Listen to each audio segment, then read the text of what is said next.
todo un planteamiento original e importante. ¿Cómo somos los peruanos? Tenemos varias identidades. Según este informe, hablamos de dos identidades nacionales, el peruano respetuoso, el peruano desubicado, para poder llegar a una información más que suficiente, como digo, porque además hay encuestas. Se ha contado con la participación de dos especialistas distinguidos, Jorge Yamamoto, profesor investigador de la Pontificia Universidad Católica, y Liuba Kogan, profesor investigador de la Universidad del Pacífico. Estamos con Jorge Yamamoto. Jorge, bienvenido, gracias por estar con nosotros. Un placer. Naturalmente, frente a este tipo de caracterizaciones siempre hay resistencia, es decir, bueno, ¿de qué estamos hablando? Generalmente tendemos a dar un largo listado de cómo somos, ¿no es cierto? Sin duda ayuda mucho el poder hablar pues de las dos caras de Jano, digamos, pero no es esto una exageración. ¿Qué se debe entender por peruano desubicado? ¿Qué se debe entender por peruano respetuoso? Efectivamente, el tema está en que la identidad nacional tiene que lidiar con un problema, y es que somos un país muy diverso. Entonces, en la identidad nacional hay que poner en un mismo saco al amazónico, rural, al andino de una pequeña comunidad tradicional, junto con el achorado de la Parada, atravesando las caletas de pescadores costeñas. Entonces, son estas dos identidades las que tenemos en común todos los peruanos. Hay un lado positivo, que es el peruano respetuoso, aquel que se pone en el zapato de los demás y vela por su propio bien, pero también teniendo cuidado de los derechos y deberes de los otros. Y es culto, pero no culto en el sentido de la educación formal, sino de los valores familiares. Por otro lado, el lado oscuro de la identidad nacional es el peruano desubicado. Es alguien que hace el ademán de estar preocupado por los demás, pero a la hora que le toca contribuir, se da para atrás. Pero a la vez es envidioso. Cuando el otro progresa, en vez de aprender y también progresar, o de apoyarlo para que el grupo mejore, va a empezar a chismear, a hablar mal de sus logros, a difamarlo moralmente, y genera una relación en donde todos pierden. Se malogra la calidad de las relaciones interpersonales y se malogra el progreso. Entonces, esto se puede observar no solamente en las especies humanas, sino en otras especies como delfines y murciélagos.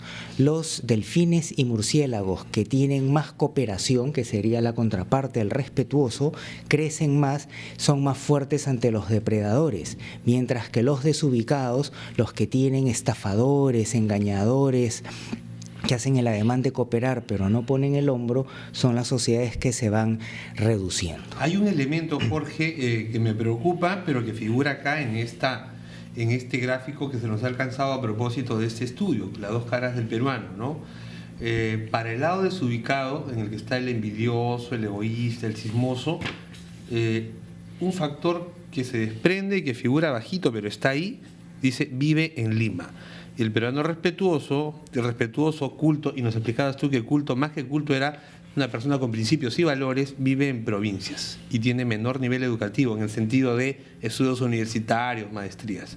Es una generalización que se puede aplicar, digamos, solamente a la capital. ¿Cómo es esto?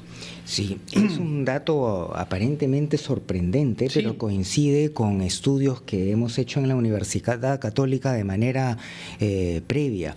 Lo que quiere decir esto es que en las pequeñas comunidades rurales tradicionales con educación primaria incompleta en su mayoría de casos, hay unos grandes valores del respeto a la tradición, a los mayores, a los demás, de ayuda y cooperación y de tremenda honradez. Las casas no tienen llave y aquel que es detectado cuando falla a la cooperación y a la honradez, ni qué hablar, es severamente castigado. Entonces, pero quiere decir, más que vivir en Lima o vivir en provincias para negativo y positivo, es vive en el campo o vive en una gran ciudad. Podría ser, digamos, fuera de Lima, pero que esas características negativas apliquen para la gente que ya vive en una urbe y que bueno, similar a Lima, digamos, ¿no? Las capitales de provincia, por llamarlo de algún modo. Sí, en este caso hay una escalera con un descanso de la pérdida de los valores.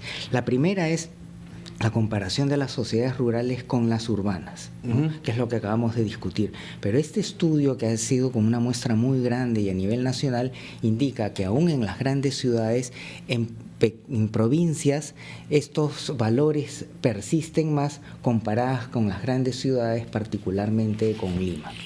Sí, bueno, en realidad vamos a continuar un poquito viendo las encuestas para luego plantear algunas preguntas sobre la pertinencia, la validez plena de este trabajo, ¿no?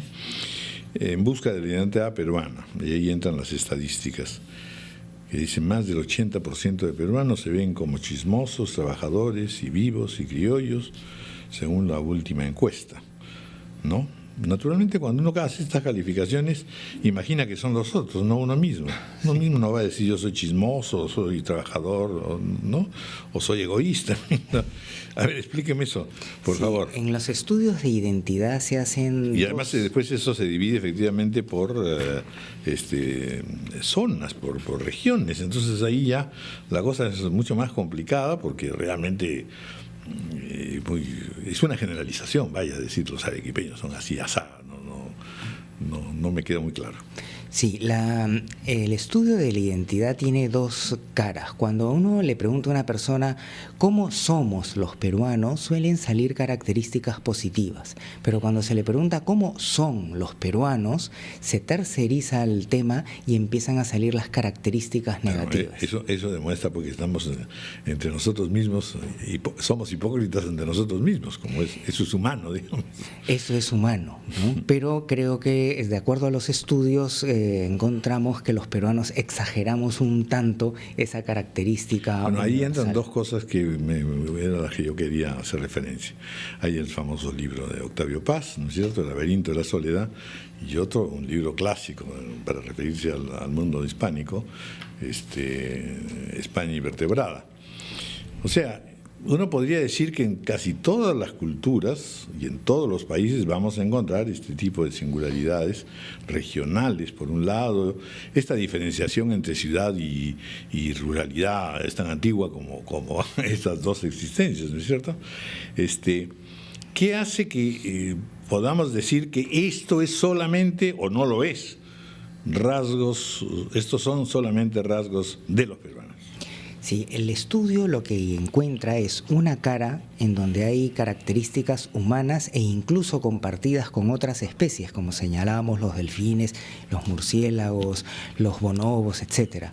Pero por otro lado, sí encontramos cosas singulares de nuestro medio. Por ejemplo, en muchas sociedades tradicionales estos valores ancestrales son preservados y adaptados a la modernidad. Lo que aquí encontramos es que estos valores tradicionales son destruidos. La educación moderna, en vez de rescatar la cooperación, la ayuda y el orgullo de ser campesino o amazónico, va a ir generando un complejo que se va transformando en esa desubicación de perder las raíces y de ser una persona motivada por las posesiones materiales, por un título profesional, pero no por el respeto a las costumbres y a las tradiciones que han hecho que este país sea lo bueno que es. Y esta diferenciación ya no solo urbe-ciudad, sino también zonales, o en fin, macro-regionales.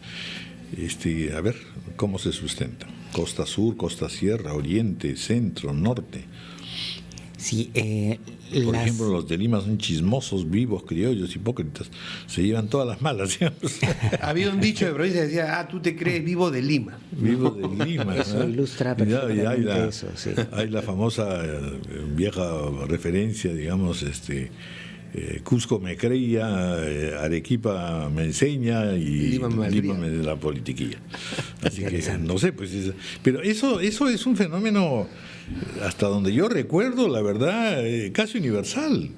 O sea, los franceses tan avanzados, los españoles, los norteamericanos, todos saben que tal o cual región tiene tales o cuales características y generalmente hay ahí un poquito de desdén, ¿no es cierto? Sin exagerar mucho tampoco, porque si no sería pues rarísimo que los de Pasco sí puedan ser tan malos y tan buenos somos los de Lima, o a la inversa, ¿no?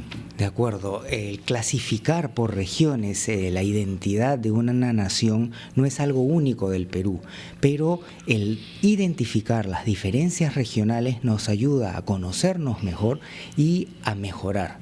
Entonces, un tema único en América Latina es que en las grandes ciudades, en vez de que el migrante sea respetado y se capitalicen sus valores, es marginado. Entonces, en Lima la exclusión social se multiplica y además se vuelve muy agresiva.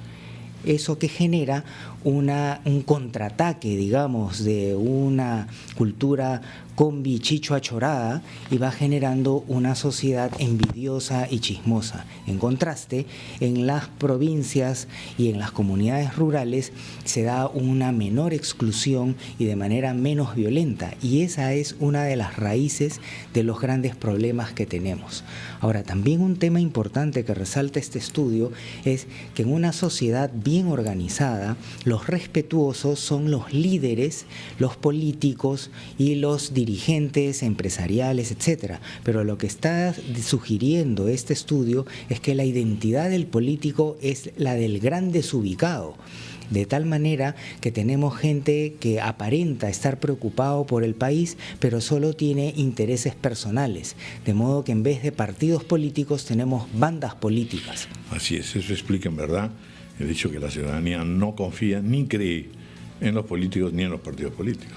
Lo cual es terrible para una sociedad, porque entonces no tiene norte, ¿no? Bueno, muy interesante realmente el estudio y la investigación.